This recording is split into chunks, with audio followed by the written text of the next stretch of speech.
que yo la pase la clase de hoy día, que va a pasar el día viernes nomás. Así que por eso un poco demoré, pero vamos a continuar ya. Entonces, ahorita voy a empezar a presentar y el día de hoy nos toca el tema que concierne a las vigas de sección T, ¿no? Ahí vamos a presentar entonces.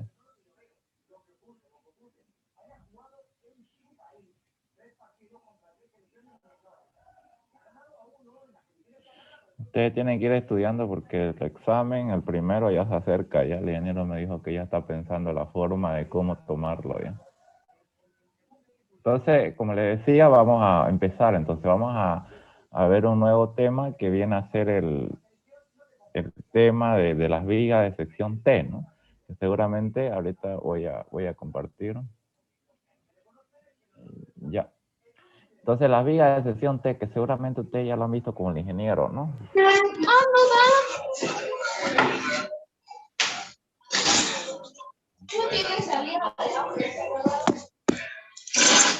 Abierto.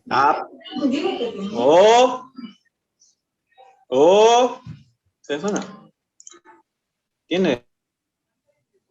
Hay uno que abre su micrófono, ¿no? Sí, Y ya no. hemos visto vigas ya con el ingeniero. Apaga su micrófono.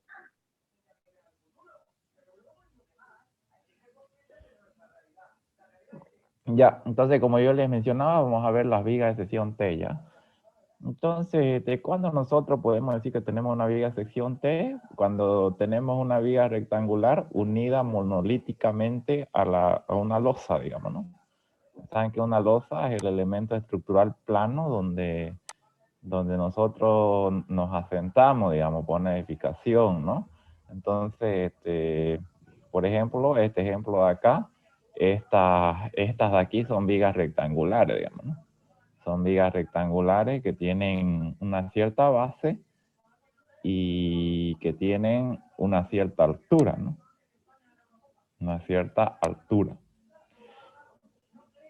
Entonces, en este caso de, por ejemplo, una viga rectangular que está vaciada monolíticamente con una losa, con el elemento plano, digamos que esto de acá viene a ser una losa de apoyo, por ejemplo. Entonces, en esta ocasión, estoy aceptando acá.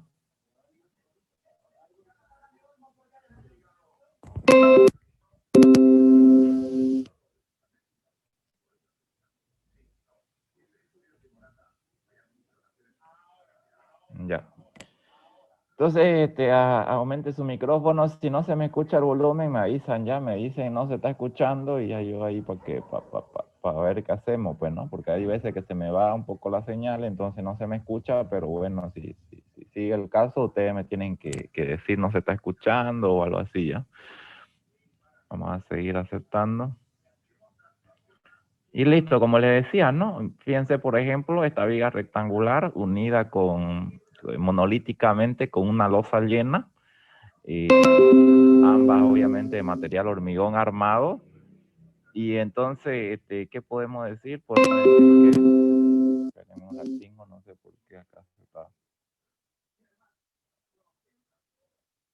A ver, no sé si alguien está con micrófono abierto o soy yo nomás. No se escucha, Fabio, disculpa. Buenos días. Sí, ahorita estoy solucionándolo. Ay. Se escucha. Se escucha todo bien, si no, que... Hay uno que estaba con micrófono abierto, ¿no? Y eso empieza a interrumpir. A ver, espérenme un ratito. Ya, entonces dice que se escucha, ya. Si no se escucha, ustedes me tienen que decir. Entonces, como le decía, ¿no? Cuando se forma una viga T se forma cuando ustedes tienen la unión entre una viga rectangular que tiene una base, una altura, y una losa, ¿no? Fíjense, por ejemplo, este es un detalle típico de la unión monolítica de una viga rectangular y una losa. O sea, las losas se apoyan en las vigas, obviamente, ¿no? Y entonces, cuando tenemos esa unión de viga rectangular con losa llena, porque hay otros tipos de losa como las nervuradas, por ejemplo. Entonces, se da la ocasión de que la losa le colabore a la viga rectangular a soportar las cargas, digamos, ¿no? Entonces, hay una cierta porción de losa, podríamos decir acá, que logra colaborar con la viga para resistir los esfuerzos de flexión, los momentos flectores, ¿no? Entonces, fíjense que esa porción de losa vendría a ser esto, por ejemplo, ¿no? Para este lado, la porción B1, digamos, y para este lado de acá también. Entonces, se forma lo que se conoce como un ancho efectivo BE, donde ese ancho efectivo es contándole ya las porcioncitas de losa que llegan a colaborar con esa viga rectangular, digamos, ¿no? A resistir las cargas. En losas nervuradas, donde ya se pone, digamos, elemento aligerante como ser plastofor, ahí ya no se puede lograr esa viga T, ¿no? No se puede porque en losa nervurada, elemento colaborante, la mayor parte de hormigón se elimina y solamente se deja una pequeña placa en la parte superior, ¿no? Entonces ahí directamente cuando la losa es nervurada se tiene que diseñar como una viga rectangular, ¿no? Si es que podríamos decir, porque seguramente ustedes se preguntarán y entonces todas las vigas trabajarían como T, no, solamente si es que tienen la unión de una viga rectangular y una losa llena, ¿no? En todo su volumen de hormigón, digamos. En cambio, si tenemos con una losa nervurada o con una losa con vigueta, por ejemplo, ahí ya no hay esa colaboración y las vigas se tienen que diseñar como rectangulares, como habíamos hecho nomás, ¿no? Pero en este caso que nos abarca acá nosotros, por ejemplo, aquí están las fórmulas. Si es que nosotros tuviéramos, digamos, el dato de una losa y las vigas, la separación entre vigas, todo, y quisiéramos encontrar ese ancho BE, por ejemplo, aquí está la fórmula de cómo encontrarlo, ¿no? Esta es la fórmula de cómo encontrarlo. Ahí están todas las nomenclaturas que se utilizan y entonces podríamos encontrar ese ancho efectivo, ese ancho del ala, ¿no? Que se nos va a formar de la viguita T, por ejemplo, ¿no? Entonces, eso más o menos como una pequeña introducción de dónde se forman las vigas T, ¿no? Entonces ahí más o menos, y ahora vamos a ver la teoría de viga T. Entonces, ¿no? Vigas de sección T. Entonces, la viga de sección T la vamos a identificar con esta nomenclatura. Y ya vamos a tener, obviamente, ahí como vimos, se forma una viga de sección T. Y vamos a tener esto, que lo vamos a conocer como ala, a la parte superior más ancha, ala, a la base más ancha. A esto lo vamos a conocer como alma. Y entonces vamos a tener las siguientes dimensiones, ¿no? H, la altura de la viga, obviamente. BW va a ser el ancho del alma. B va a ser el ancho del ala. Y HF va a ser el espesor del ala, ¿no? El espesor del ala. Esa nomenclatura siempre la vamos a usar porque nos van a servir para la fórmula. Y entonces acá cuando nosotros ya analizamos los momentos vectores, ¿qué ocasionan los momentos vectores en esta viga T? Vamos a tener que, ustedes saben que un momento vector positivo genera tracción en la parte inferior y genera compresión en la parte superior, ¿no? Entonces, ¿qué es lo que va a suceder? ¿Cuál es el gran problema en estas secciones T? El gran problema es que como ustedes vieron la anterior ayudantía, nosotros vamos a tener la gran incógnita de en qué porción se encuentra el bloque comprimido, digamos. O en pocas palabras, ¿dónde va a cortar la línea neutra, digamos, ¿no? Podríamos decir.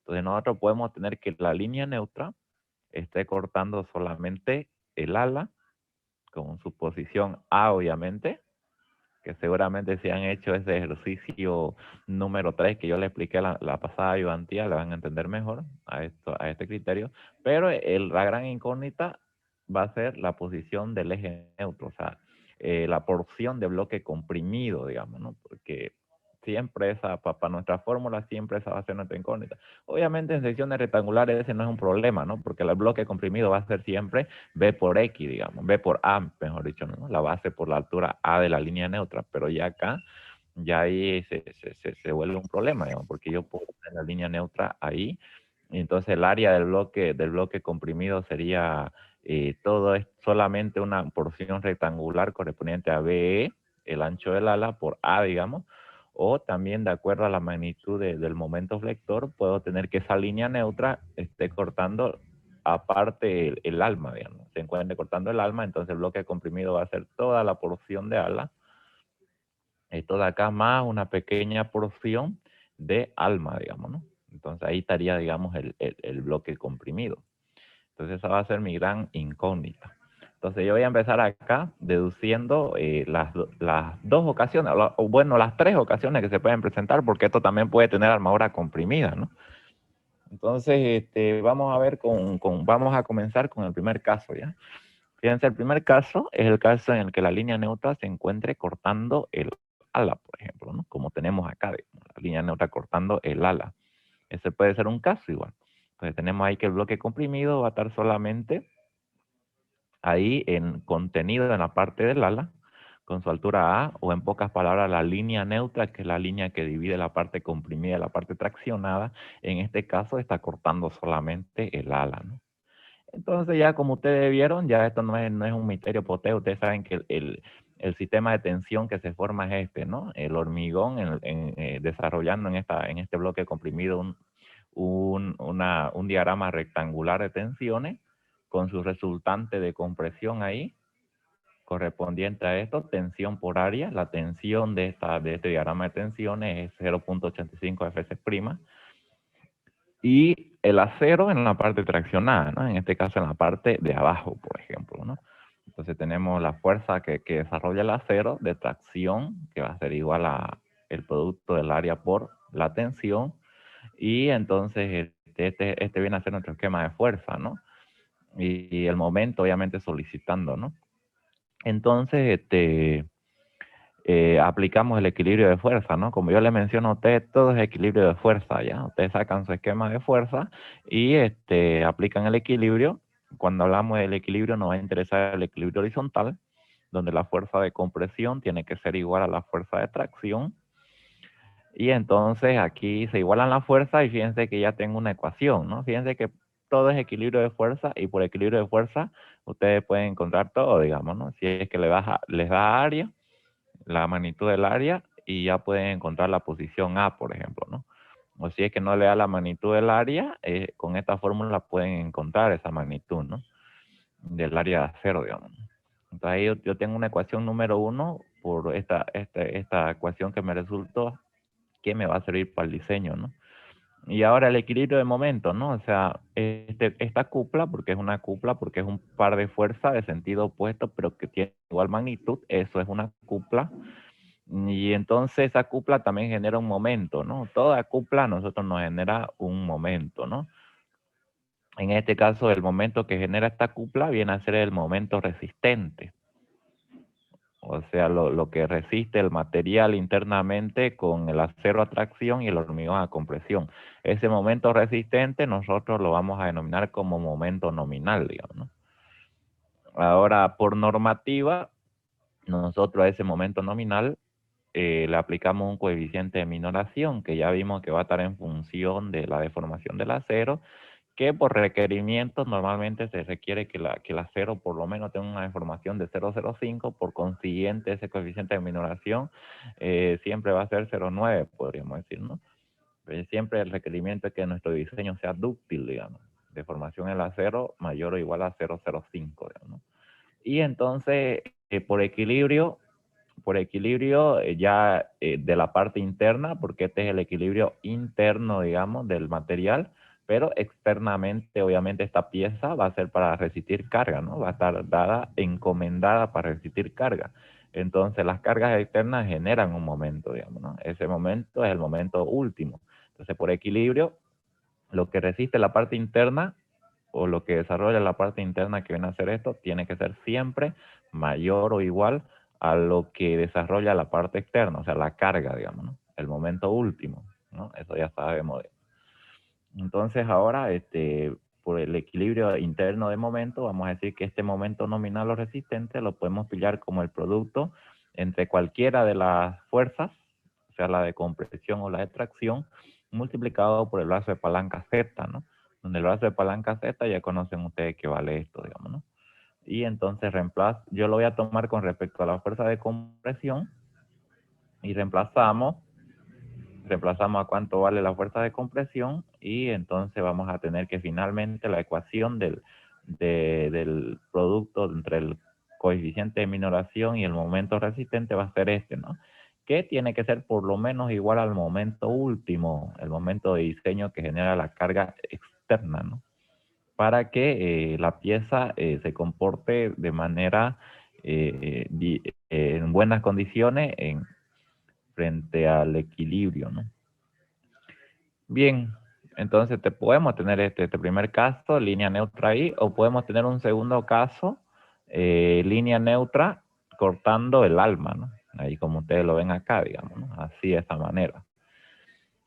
Entonces, básicamente el gran problema es que acá ya el bloque comprimido es forma de T, ¿no? Es una sección en T, digamos, el bloque comprimido, ¿no?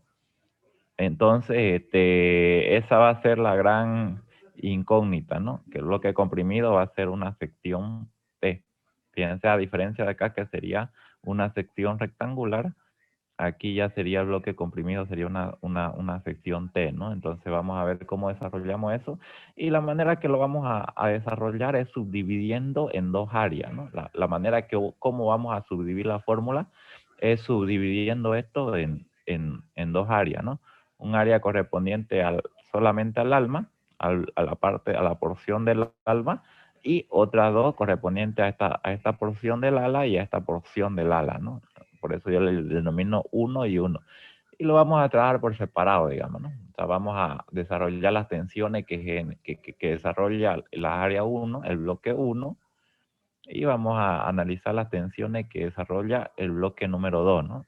Podríamos trabajarlo en todo en conjunto y decir, digamos, qué sé yo, como yo le mencionaba en la anterior clase, decir que la fuerza total, la fuerza de compresión va a ser igual a esta magnitud, 0.85 Fc' por el área, ¿no? Donde esa área va a ser el área de todo el bloque comprimido. Entonces, aquí esta área tendríamos que sacar genéricamente de todo este bloque T, ¿no? Porque fíjense que aquí ya es un bloque T, digamos, el que está comprimido, ¿no? Esa también sería la manera, ¿no? Así como yo lo hice el ejercicio número 3, les expliqué en la anterior clase, o otra manera es como la que estamos haciendo acá, subdividirlo en dos partes, ¿no? En dos partes, tanto las tensiones, ¿no? Las tensiones, subdividirlas en dos partes, número 2 y número 1, que generalmente la fórmula está deducida para esto, ¿no? Y entonces, ¿qué vamos a tener ahora? Vamos a tener que se presenta este esquema de acá, ¿no? Vamos a tener C1, que va a ser la resultante de tensiones para el bloque 1, para las áreas 1, y C2, que va a ser la resultante de tensiones para las áreas, para el área número 2, ¿no? Correspondiente a esto. Ya, todo eso está comprimido, obviamente. Abajo, el acero, ¿no? Abajo el acero desarrollando su fuerza. Y bien, entonces vamos a tener que C1, esto de acá, equivale a la tensión, que es esto, por el área donde actúa esa tensión, ¿no? Esa fuerza, esa tensión, que viene a ser básicamente esto, ¿no? Viene a ser el producto entre la altura y BE menos BW, ¿no? Porque fíjense que si a todo este ancho del ala yo le quito el ancho del alma, ya tengo esa base, ¿no? Por eso es que acá es BE menos BW, digamos.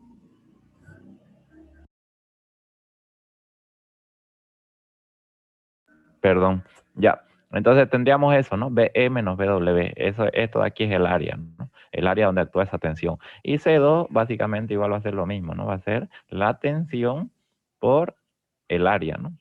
El área que viene a ser A por BW, ¿no? Base por altura. A, que es la posición ya de la línea neutra, ¿no? Que es la altura de este bloque 2, digamos, ¿no? Ya. Y ahora hacen lo mismo, ¿no? Hacen el equilibrio de fuerzas horizontales. Entonces aplican lo mismo, fíjense, equilibrio de fuerzas horizontales, la parte comprimida tiene que ser igual a la parte traccionada, es decir, la fuerza que desarrolla la compresión tiene que ser igual a la fuerza que desarrolla la tracción. Y bueno, reemplazamos todo y tenemos la ecuación, ¿no? El número 1, que no va a servir para el diseño. Ahora, sumatoria de momento, el equilibrio de momento, ya saben ustedes que el momento resistente o nominal que desarrolla esta fuerza, el hormigón a compresión y el acero a tracción, equivale a esto, ¿no? Yo lo voy a tomar con respecto a al acero, a la fuerza de compresión, y estos brazos de palanca, que son las distancias que hay entre fuerzas, el brazo de los pares internos que se conoce igual. Entonces, lo podemos identificar, pues, ¿no? Para este va a ser D menos A medio, ¿no? Porque esa fuerza actúa en el centro, digamos. Para este va a ser D menos HF sobre 2, ¿no? Esa fuerza también actúa en el centro a toda esta altura HF, ¿no? Y bien, de ahí es donde pillamos estos brazos de palanca, ¿no? Entre fuerzas, digamos. Y bueno, ya tenemos acá entonces el momento nominal, todos los valores de C1 y C2 también los tengo, y reemplazo nomás, ¿no? Y bueno, aplico la condición de equilibrio, ¿no? Que el factor de minoración multiplicado por el momento resistente tiene que ser, que es igual a esto, tiene que ser como mínimo igual al momento último que genera la carga externa, ¿no? Y un tercer caso puede ser también que necesitemos armadura de compresión, digamos, ¿no? Que necesitemos armadura de compresión. Y entonces se desarrolla la armadura de compresión y por consiguiente, obviamente ya ustedes saben que cuando nos sale que la altura del eje neutro es mayor al límite, ahí pues estamos necesitando armadura de compresión, ¿no? Entonces ahí le vamos a colocar armadura de compresión y esa armadura de compresión va a generar otra fuerza, ¿no? Esa fuerza que va a ayudar obviamente a generar el momento nominal o resistente que hace falta, que el hormigón ya no puede generar más porque ya no puede sobrepasarse a esta altura límite, ¿no? Entonces al no poder ya sobrepasar a esta altura límite, ya la parte comprimida no puede irse más abajo. Y por consiguiente ya por las condiciones de ductilidad, ¿no? Que la deformación en el acero no puede ser menor a 5 por mil, entonces ahí ya se coloca, hay que generar otra fuerza que genere lo que falta para el momento resistente. En este caso la otra fuerza sería generado por una armadura comprimida, ¿no? Y entonces ahí está el esquema, ¿no? Este esquema no es misterio para ustedes porque ya lo hemos mencionado varias veces, pero de todos modos es bueno que lo volvamos a repasar porque como ustedes vieron, todo es equilibrio de fuerza, ¿no? Todo es equilibrio de fuerza. Equilibrio de fuerza horizontales y equilibrio de momento, ¿no? Nada más que aquí ya aparece esta fuerza, ¿no? Esta fuerza, y obviamente el A ya está condicionado con A límite, ¿no? El bloque, la altura del bloque A, digamos, ¿no? Esa sería la condicionante para acá. Y bien, ahora, y aquí tengo las dos ecuaciones, ¿no? Cuando necesito armadura comprimida. Pero ahora lo que vamos a hacer nosotros es verificar, obtener momento de referencia, que a mí directamente me digan, digamos, o yo me dé cuenta automáticamente al comparar estos momentos de referencia con el momento último que genera la carga, que me dé cuenta si la línea neutra va a estar cortando el ala o por consiguiente va a estar cortando el alma, ¿no? Y ese momento de referencia que vamos a plantear es el momento M sub 0, donde el momento M sub 0 es el momento asumiendo que el eje neutro cabalito está ahí en el límite, digamos, ¿no? En el límite entre el ala y el alma, digamos, ¿no? Entonces ahí vamos a tomar una referencia, digamos, para darnos cuenta de eso, ¿no? Entonces si tomamos un momento de referencia ahí en el límite, la fórmula que va a resultar es esto, ¿no? Porque fíjense que A lo igualamos a HF, digamos, ¿no? Al espesor HF, que viene a ser el espesor del ala. Vamos a asumir que todo esto se está comprimiendo, que la línea neutra está ahí en el límite, ¿no? Entonces, al reemplazar en esta formulita de acá que hemos deducido aquí, al reemplazar el valor de A como HF, nos da este valor de acá de M sub 0, ¿no?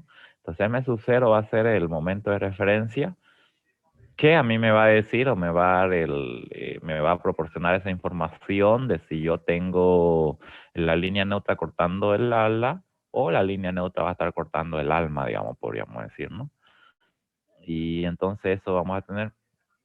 Y también yo puedo tener ya una vez, digamos, que yo vea que la línea neutra, por decir, ¿no? Está cortando el alma, ahí me puedo plantear también un momento de referencia, pero ahora ya para saber si necesito armadura comprimida o si no necesito armadura comprimida, ¿no?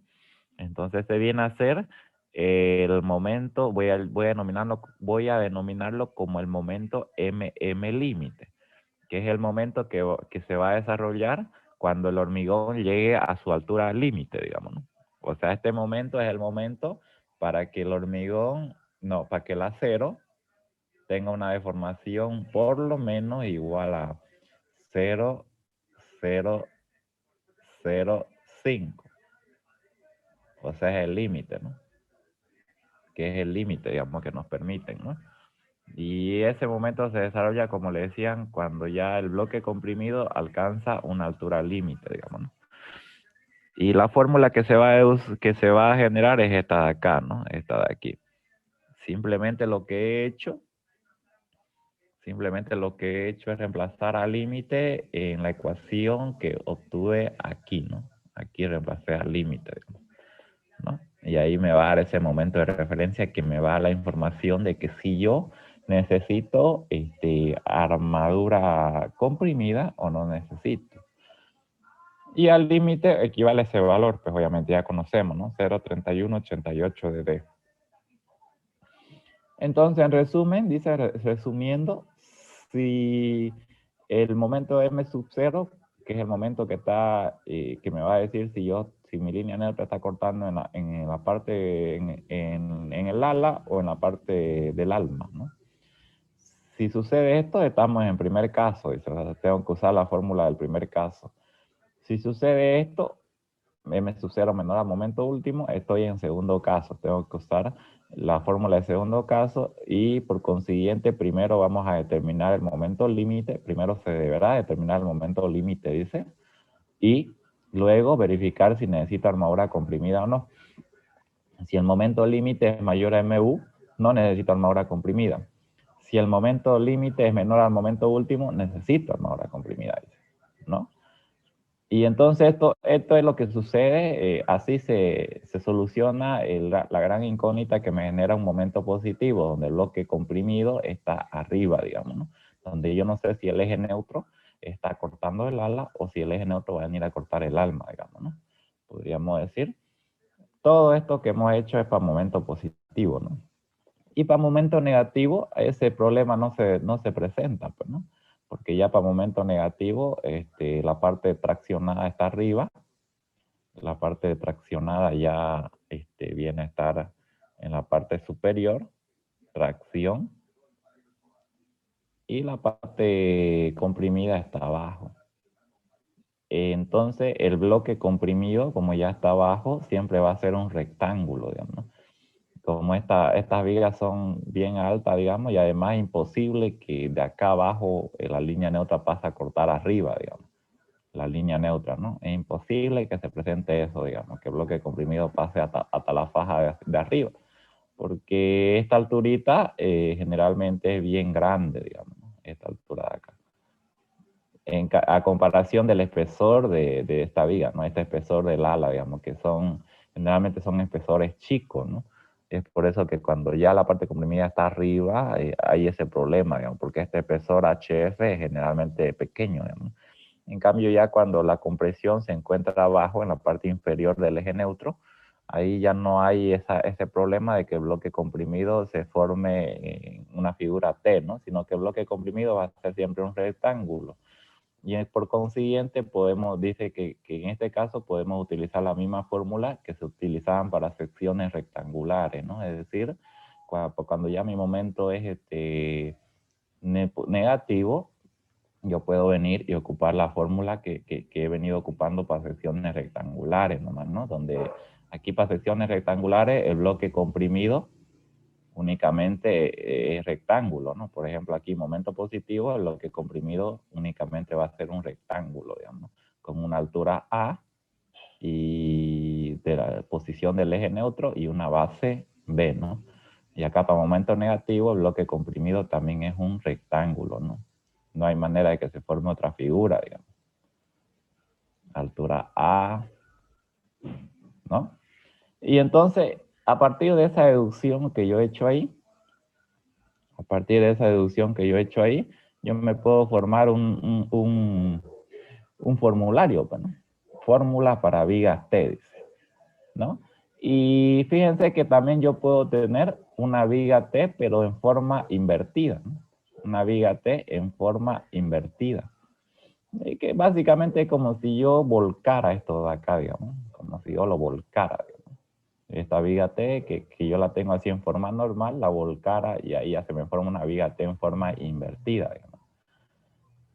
Y entonces la fórmula que vienen a continuación van a funcionar, fíjense aquí clarito está, fórmula, dice, para momento positivo en viga T normal y momento negativo en viga T invertida. O sea, básicamente, ¿por qué se presenta esto? Ustedes saben que para momento positivo la parte comprimida está arriba y la parte traccionada, perdón, vamos a solucionar esto.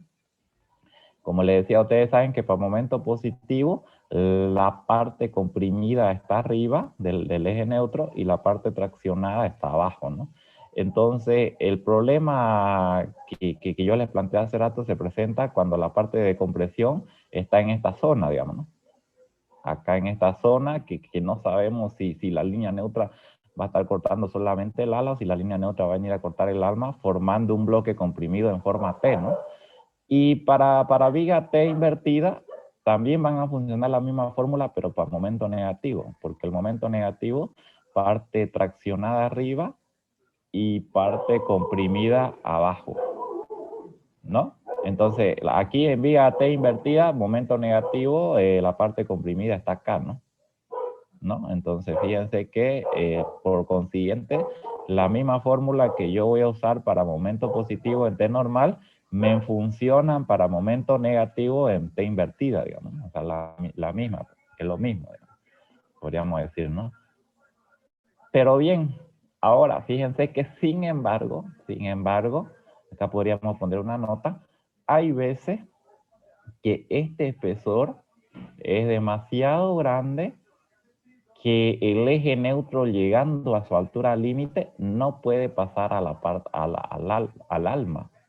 Ustedes se acordarán la anterior ayudantía, nosotros vimos el caso de que era algo así, ¿no? ¿Se acuerdan de esto que yo les hice ahí, nos tardamos un poco?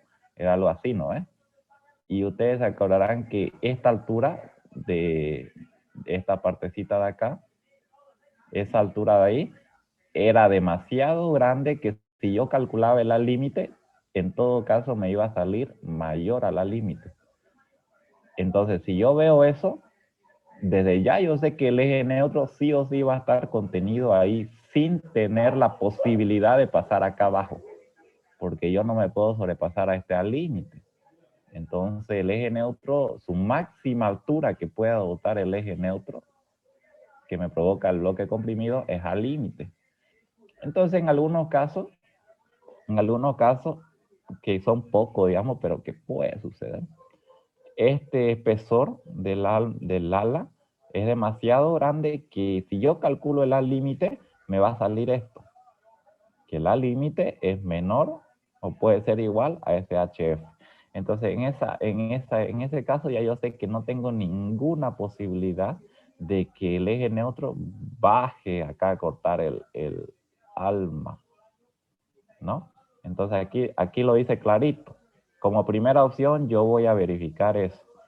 Vuelvo a repetir que esto que yo estoy analizando funcionan para momento positivo en viga T normal y momento negativo en viga T invertida. Entonces dice, primero lo que se deberá hacer, acá les indica los pasos, ¿no? Es determinar la altura al límite, donde al límite vale esto. Y entonces la primera opción es que ese al límite sea menor o igual a HF, ¿no? Al límite menor o igual a este HF. Entonces, en este caso, la sección trabajará siempre como si fuera una viga rectangular y se tiene que usar la fórmula para secciones rectangulares. Porque fíjense que el bloque comprimido queda en forma de un rectángulo. Es un rectángulo con base BE y con altura A. Entonces, siempre que ustedes tengan una parte comprimida que es un rectángulo, la fórmula que pueden ocupar es básicamente la que conocen, ¿no? La fórmula para secciones rectangulares, ¿no? Para cuando el bloque comprimido es equivalente rectangular, digamos, siempre, ¿no? Y entonces, puede que tengamos esta primera opción, hay que hacer la verificación. O puede que tengamos la segunda opción, en el caso del que A límite sea mayor a HF.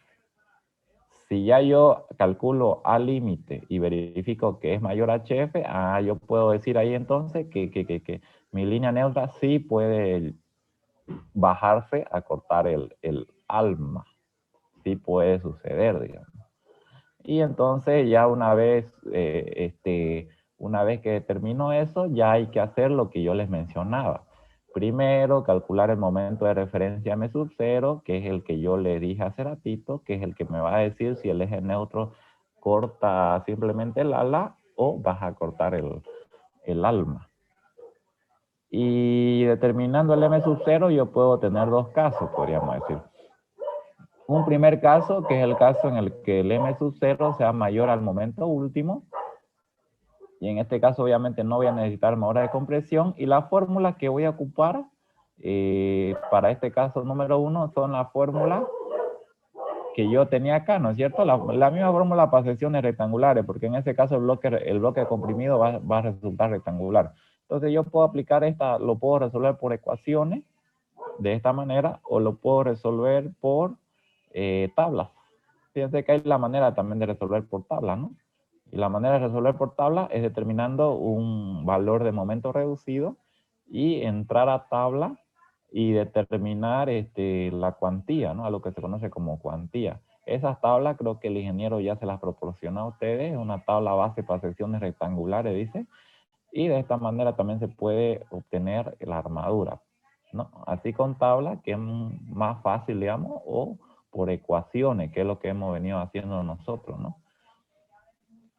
Y bien, está acá, ¿no? Y entonces ahí fíjense, y si yo tengo caso número 2, que es el caso que M sub 0 sea menor al momento último, ya saben ustedes que en ese caso ya sé que el eje neutro va a cortar el alma, digamos, ¿no? Y que el bloque comprimido es una forma de T, digamos. Entonces ahí ya lo que tengo que hacer es primeramente determinar el valor límite para la altura límite del eje neutro, ¿no? Que me va a decir si yo voy a necesitar armadura de compresión o no voy a necesitar armadura de compresión. Entonces aquí está la fórmula para determinar eso, y con este valor ya ustedes verifican si necesitan armadura comprimida o si no necesitan, ¿no? Entonces tienen dos casos, ¿no? El caso del que ese momento límite sea mayor al momento último, entonces en este caso no necesito armadura comprimida, y la fórmula para el diseño están aquí, ¿no? Esta me va a dar a mí la posición del eje neutro A, y esta de acá me va a dar a mí la posición del área de armadura, ¿no? Y el segundo caso, que es el caso que yo tenga esto de acá, donde el momento límite es menor al momento último, entonces ya dice que necesito armadura de compresión que me ayude. Y entonces la fórmula que voy a ocupar son esta, que me va a dar a mí el área de armadura comprimida, y esta de acá que me va a dar a mí el área, ¿no? El área de la armadura traccionada, digamos. Ahora, alguien por ahí me decía, hace unas 2 ayudantías atrás, me decía a mí, ¿qué pasa si yo tengo un hueco, digamos, una sección hueca, por ejemplo, ¿no? Así. Una sección hueca donde acá, digamos, tenga su base, ahí. Y aquí tengo un espesor, digamos, ¿no? Voy a llamar acá B1 y B1, por ejemplo, ¿no? Y fíjense que esto básicamente yo lo puedo tratar como si fuera una viguita T, digamos, ¿no? O sea, yo obviamente no ahí mismo, pero ya yo me imagino que esto puede ser, digamos, obviamente, y esto pongámosle sometido a un momento flector positivo, ¿no? Donde la parte comprimida arriba y la parte traccionada abajo. Si yo le decía que esto puedo ingeniármela, podríamos decir, porque acá nosotros tenemos que ver lo más fácil que resulte para nosotros y tratarlo como una viguita T, digamos. Entonces yo me imagino que esto puede ser así, digamos, por ejemplo, ¿no? Y que juntando estas dos bases se me hace una equivalente en T, digamos, ¿no? Eso uno se imagina para utilizar las fórmulas, ¿no? Entonces, fíjense que el BE sería todo esto, obviamente. El BE sería todo esto. Y esta base, que vamos a decir base del alma, sería básicamente la suma de B1 más B1, ¿no? O sea, 2 veces B1, o sea, sumando este espesor y este de acá, digamos. Entonces ahí BW va a ser, podríamos decir, 2 veces B1, ¿no? Y entonces fíjense que básicamente se forma como una sección en T, ¿no? Podríamos decir esto de acá igual, ahí. Y entonces si yo tengo momento positivo, por ejemplo, si yo el diseño lo estoy haciendo en función de un momento positivo, me funcionan estas fórmulas. Es decir, momento positivo, la parte comprimida está acá, ¿no? Entonces me funcionan esta misma fórmula para este tipo de sección en hueco, digamos. Yo puedo ocupar esta fórmula porque si yo me imagino, como les digo, junto a estas dos bases, básicamente lo que se me forma es una forma de T, digamos. Ahí. Entonces, pueden ocupar, digamos. Por eso es que ustedes tienen que saber en dónde ocupar la fórmula, ¿no? Pueden llegar a ocupar ahí si es que es una sección hueca, ¿no? Esta misma formulita que estamos nosotros analizando acá, digamos. Acá. ¿Ya? Entonces, listo, dicho todo eso, vamos a ver un ejemplo ahorita. Este ejemplo es de hormigón. Este ejemplo es de hormigón 2, pero que vamos a adaptarlo a nosotros, ¿ya? Entonces, omitan lo que hice acá, porque esta es una pregunta por hormigón 2, pero lo que nos interesa a nosotros es ver cómo realizamos el diseño. Pero vamos, por ejemplo, asumamos que, luego lo voy a arreglar para pasárselo, asumamos que a nosotros nos dice acá, para la siguiente viga, se pide diseñar la sección de momento máximo para el tramo. Supongamos que acá la pregunta nos dice a nosotros, sea la siguiente viga sometida a las cargas que se muestra, diseñar las armaduras para el momento máximo para el tramo, para la sección de momento máximo del tramo. Esa podría ser la pregunta de nosotros, digamos, ¿no? Vuelvo a repetir, sea la siguiente viga, diseñar las armaduras para la sección de momento máximo del tramo, ¿no? Solamente me están pidiendo del tramo. Fíjense que esta viga es una viga compuesta por dos voladizos, o sea, dos voladizos y un tramo. Tramo es lo que se conoce de apoyo a apoyo, ya. Eso es tramo. Y acá, entonces, dos voladizos y un tramo, digamos, ¿no? Que vendría a ser este de acá. Entonces, digamos que esta pregunta a mí me está pidiendo que yo diseñe las armaduras para este tramo. Las armaduras para el momento máximo, para la sección de momento máximo del tramo. Entonces, la sección de la viga es una viga T, ¿no? Así como ustedes la ven acá, con estas dimensiones, que tiene esas dimensiones, digamos. Y entonces vamos a hacer el diseño de la sección de hormigón armado necesaria para resistir el momento máximo del tramo, vamos a decir, ¿ya?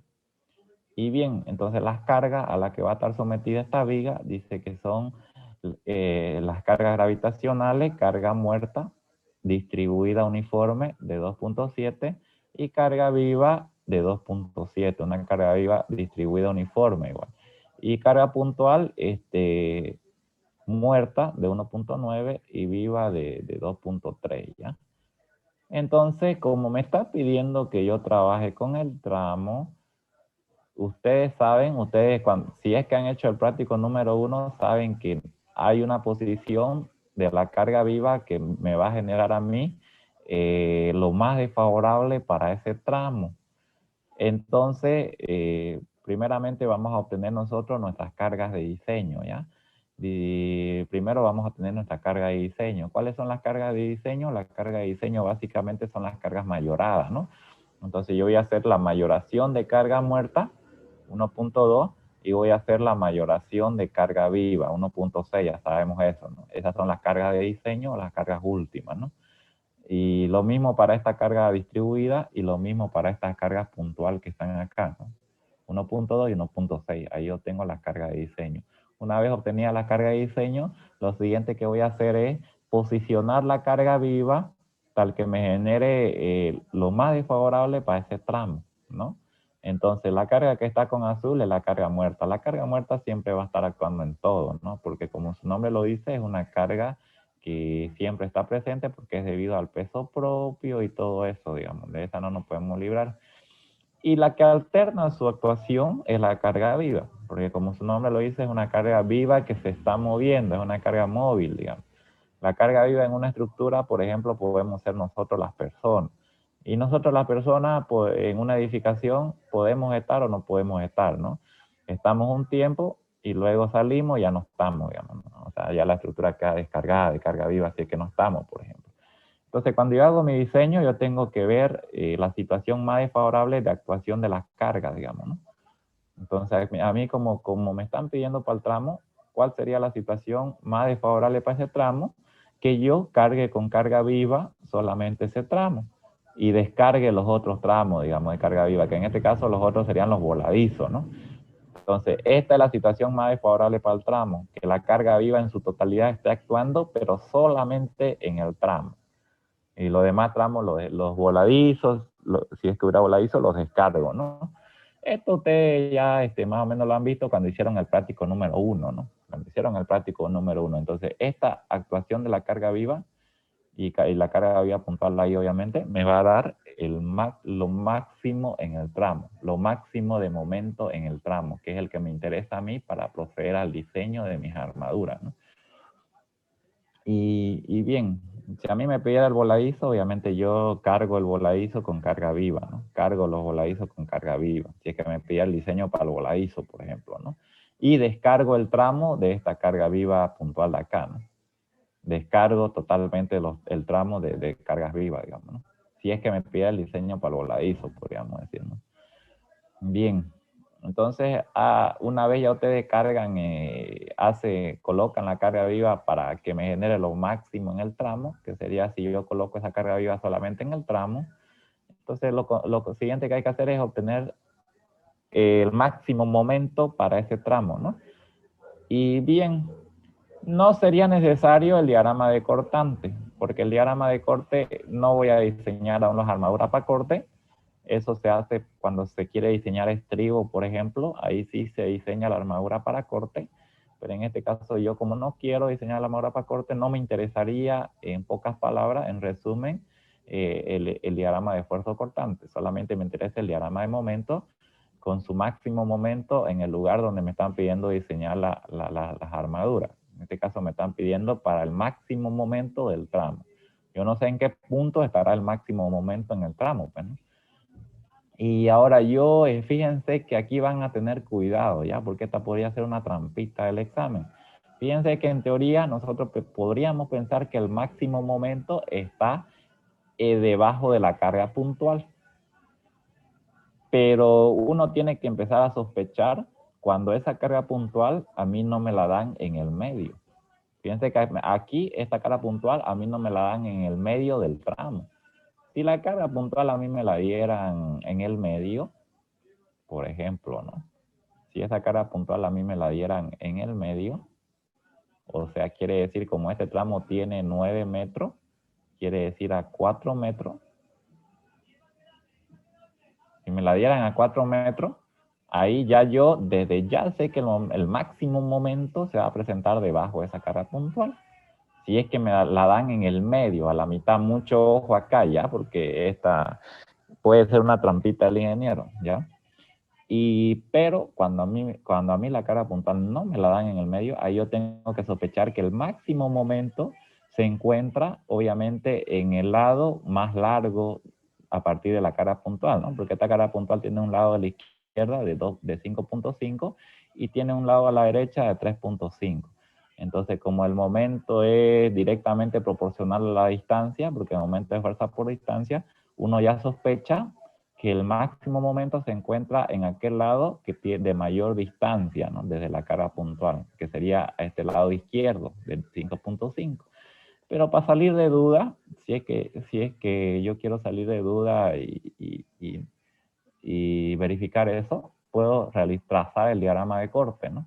Si trazo el diagrama de corte, yo me doy cuenta que efectivamente en ese punto, en un punto de ese tramo, el corte se está haciendo 0. Y cuando el corte se hace 0, el diagrama de momento en ese punto llega a su máximo. Es decir, vamos a tener un momento máximo, ¿no? Vamos a tener un momento máximo. Obviamente porque ustedes saben que la derivada del momento con respecto a la distancia x es el cortante, y entonces podemos decir que la cortante es la pendiente del momento, y ustedes obviamente eso sería acordarse ya de cálculo 1 y todo eso que hayan enseñado, ¿no? Ustedes saben que cuando la pendiente de una curva, que en este caso es la curva del momento, se hace 0, entonces en este caso podemos decir que la pendiente tiene un ángulo 0, pues obviamente, ¿no? O sea, podemos decir que aquí la cortante con su pendiente es 0, y por consiguiente esa curva llega a su punto máximo, ¿no? Eso ya es criterio de cálculo 1, pero no, ustedes solamente quédense con el criterio de el punto donde el corte se hace 0, ahí es donde está el máximo momento, digamos. Si es que, oye, y eso nos han enseñado en isostática 2 y todo eso, pues, ¿no? Y entonces vamos a decir que en ese punto yo tengo que calcular el momento, entonces. Y esto yo, ustedes recomiendo que utilicen un programa de diagramación para que vayan verificando sus valores. Y realizándolo a mano sería de esta manera, ¿no? Primero calcular reacciones de los apoyos. Luego, como ya sé que el máximo momento está en este tramo, entonces luego que hago, hago un corte, procedo a hacer un corte en ese tramo y lo voy a tomar a partir de acá de la izquierda. Entonces, si hago un corte ahí, el diagrama de cuerpo libre es este de acá, ¿no es cierto? Este de aquí. Entonces a mí me va a interesar el cortante que está en función de X y el momento que está en función de X. El cortante porque luego lo tengo que igualar a 0, pues, ¿no? Entonces acá está la ecuación de cortante en función de X. Estas son todas las cargas que actúan en función de X. X lo estoy tomando a partir de acá y lo igualo a 0 y ahí despeja en X, ¿no?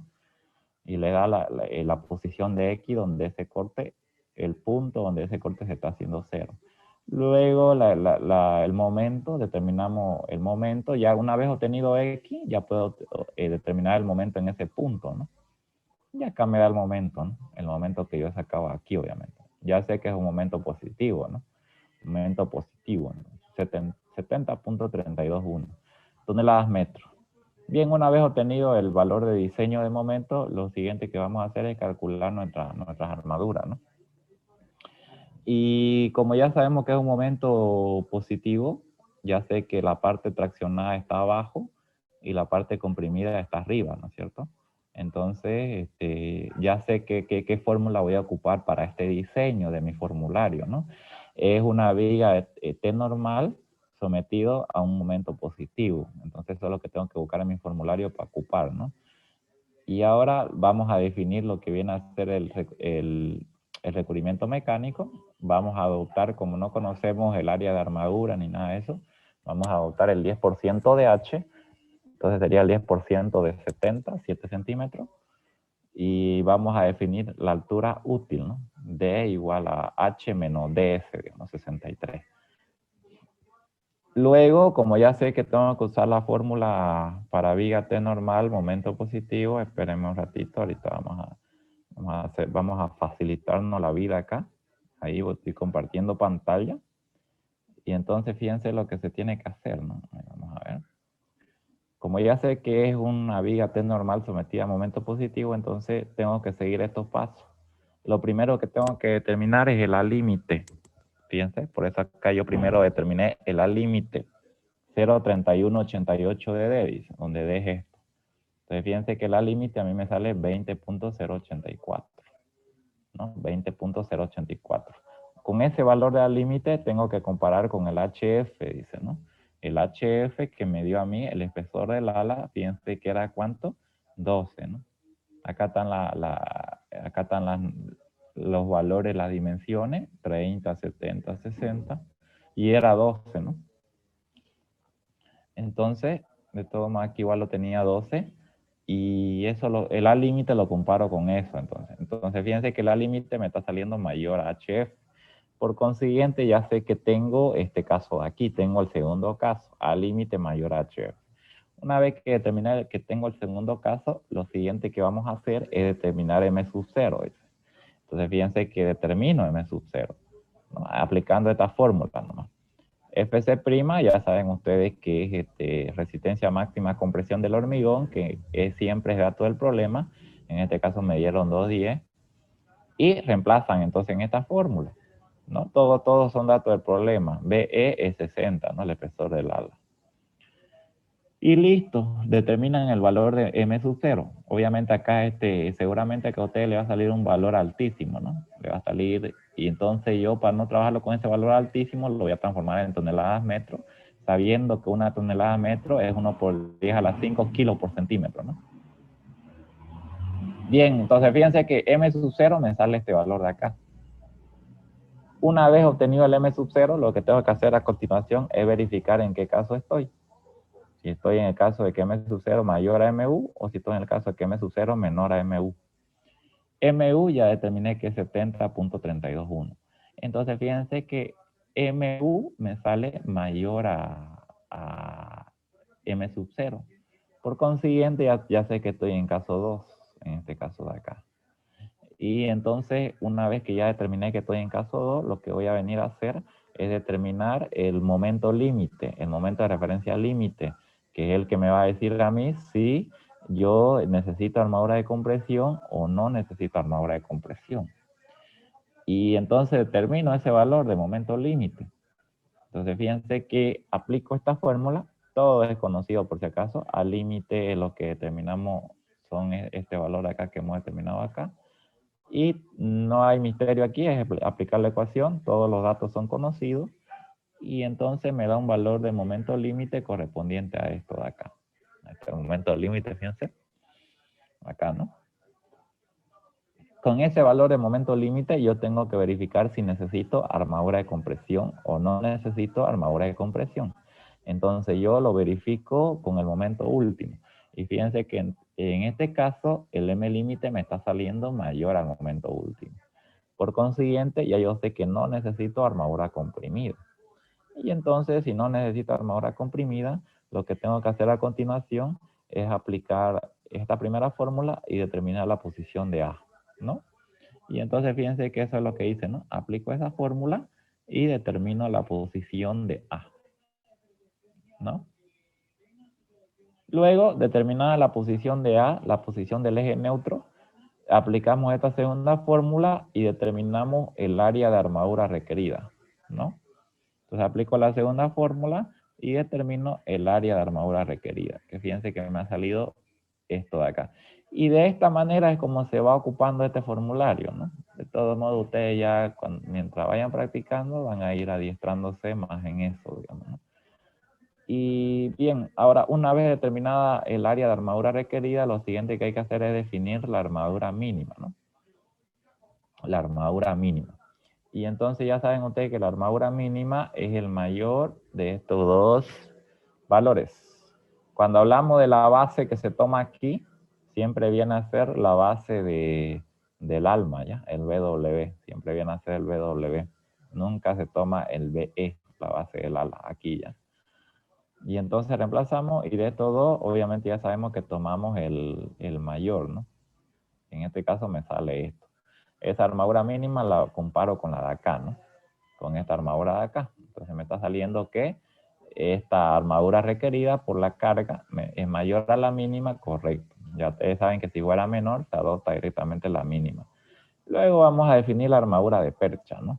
Donde la armadura de percha es el 30% de la armadura mínima, ¿no? El 30% de esto de acá. ¿No? Si es que aquí, por ejemplo, me salió que no necesita armadura comprimida, pero se coloca una mínima, digamos, ¿no? Que sería la de percha. Esa armadura que se llama armadura de montaje, generalmente está dada para que el estribo agarre en esa parte, ¿no? Para que el estribo cuelgue, podríamos decir, ¿no? Y aquí tenemos entonces el área de armadura de percha, ¿no? Luego verificamos si nuestra viga es de gran altura, y si ese fuera el caso, vamos a colocar armadura de piel, ¿no? Entonces, fíjense como nuestra altura de viga es 70 y dice que para todas alturas mayores o iguales a 60 se pueden considerar como viga de gran altura y por consiguiente necesito yo armadura de piel.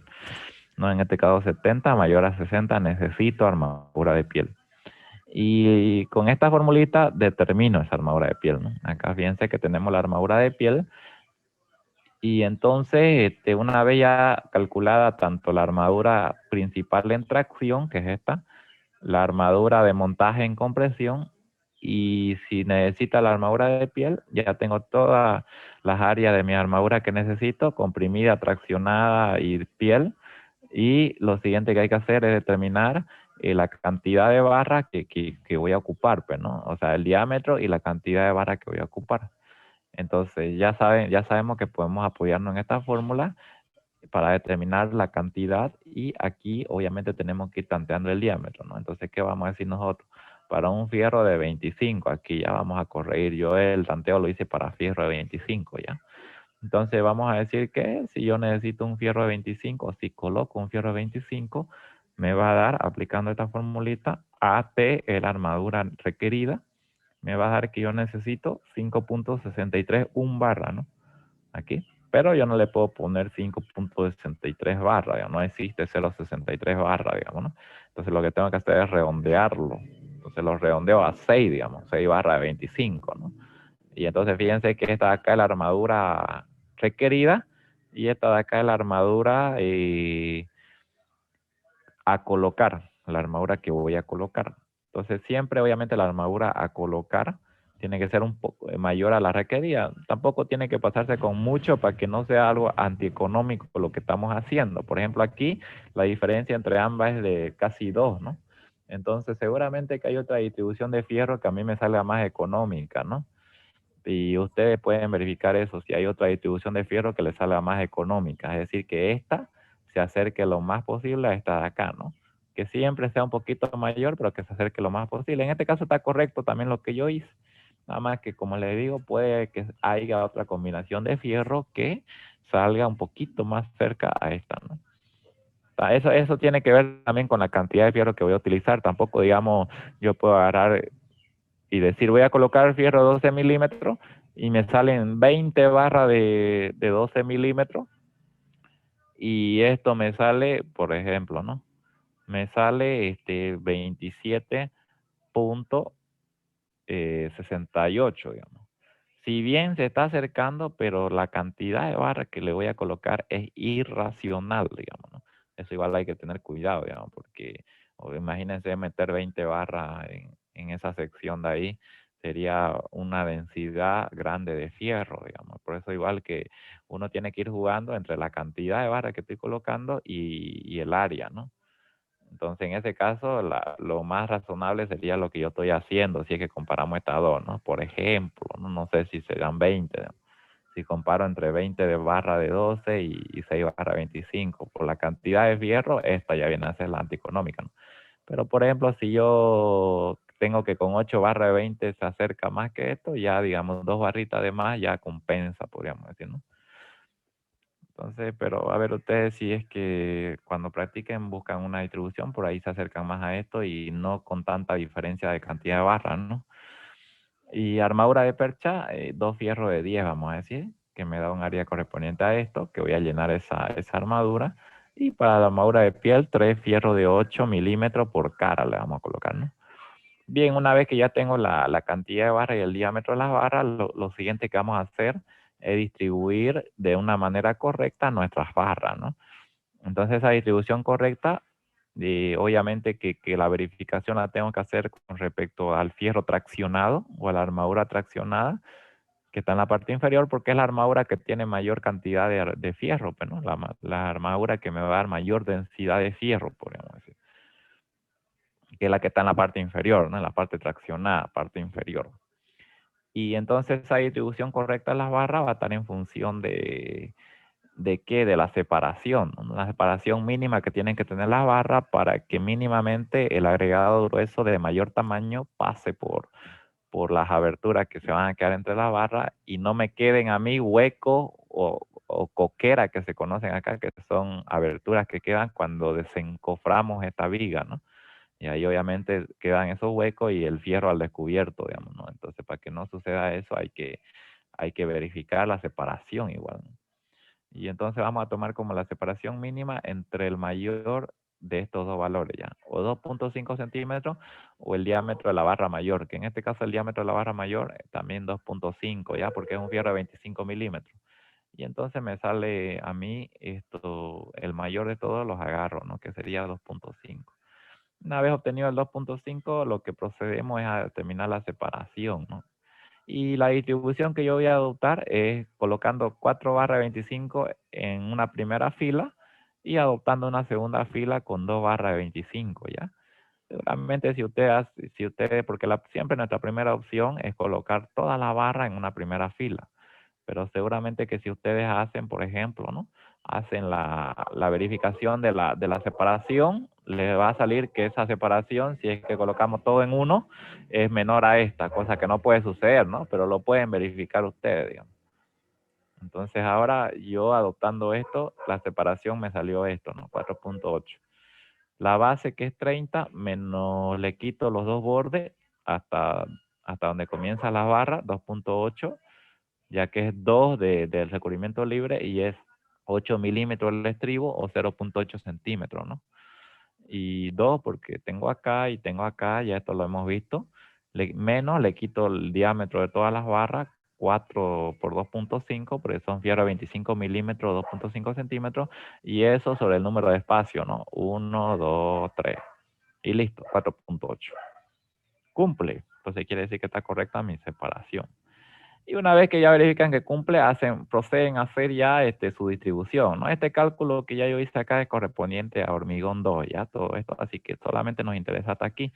Y ustedes solamente lo que van a hacer es mostrar el detalle nomás, ¿ya? O sea, van a decir 2 barras de 8, 3 barras de 8 por cara en la parte piel, acá 2 barras de 8 en la parte comprimida, y vamos a decir acá, esto de acá, procedemos a detallar nuestra armadura traccionada, ahí, que son 6 barras de 25, ¿ya?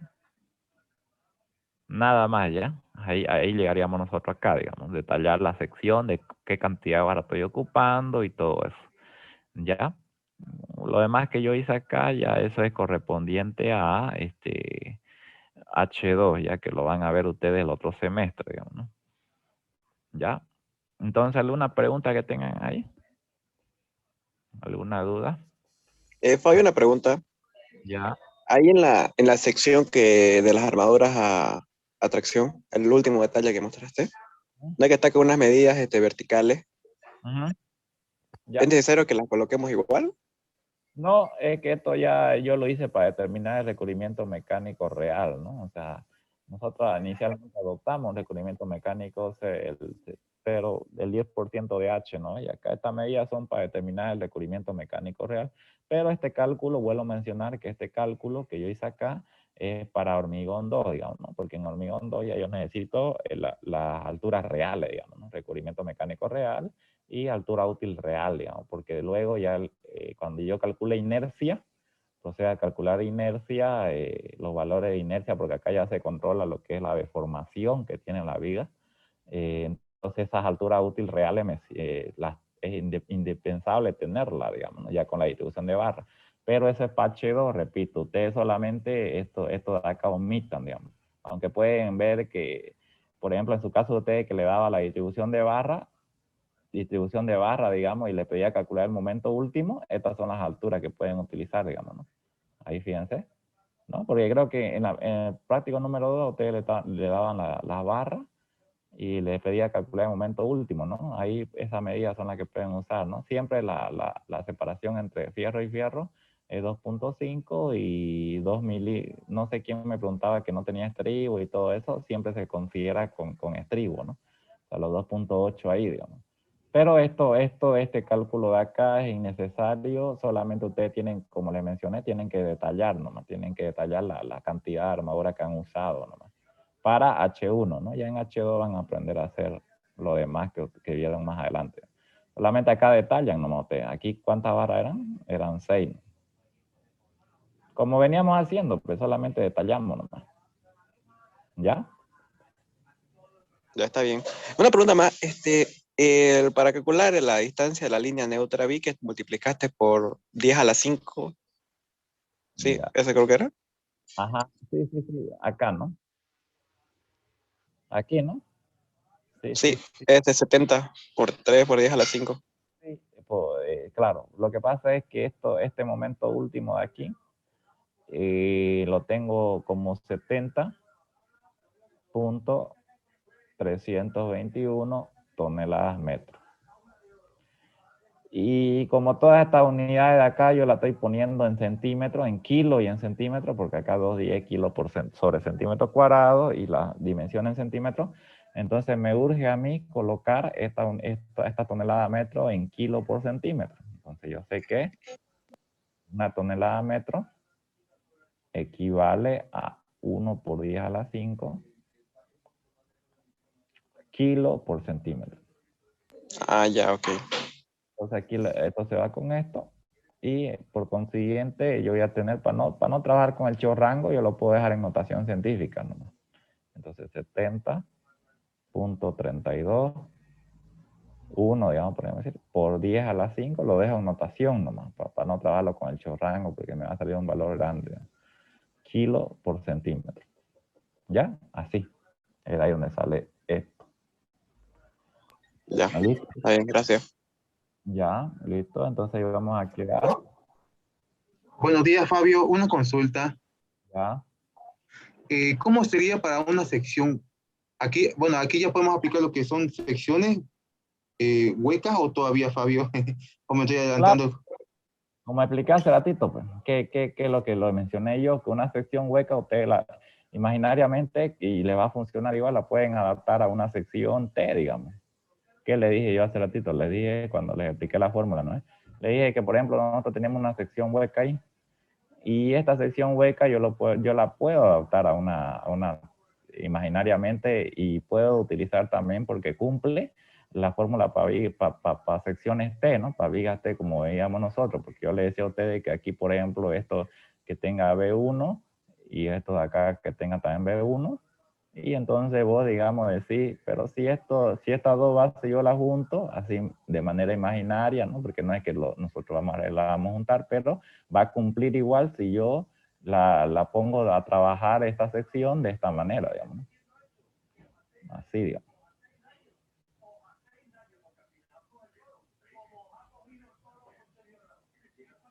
Pues, por ejemplo, ¿no?